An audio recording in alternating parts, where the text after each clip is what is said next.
De l'imprimerie Akbar au bloc technique de la RTG Boulbini, la situation actuelle des installations est largement expliquée à l'ambassadrice turque auprès de la Guinée. Ainsi, elle souhaite apporter une assistance matérielle à ces deux structures du ministère de la Communication où les activités sont au point mort.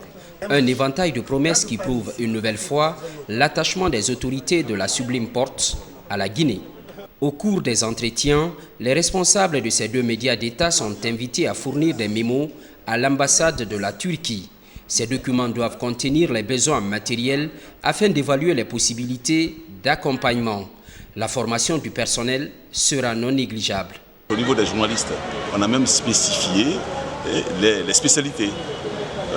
La Turquie forme naturellement les spécialistes à l'économie, des spécialistes en énergie, des spécialistes en politique. Et ça c'est faisable. Nous avons ajouté les questions sociales pour le cas de Boulbini parce que c'est une station de proximité.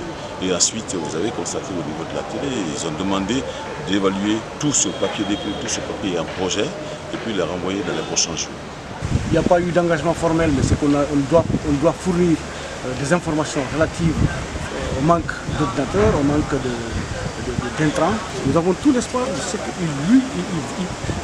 les partenaires turcs pourraient apporter à nous. Ils apporteront ce n'est pas quelque chose qui est programmé pour le long terme, c'est dans l'immédiateté. Dans l'immédiateté, nous devons avoir accès à certaines formes d'assistance. Avec l'engagement de l'ambassadrice turque, un nouvel espoir renaît chez les responsables et travailleurs du quotidien national Horeya et de la RTG Boulbini, une maison de télé et de radio inscrite dans un programme de rénovation avec la Chine.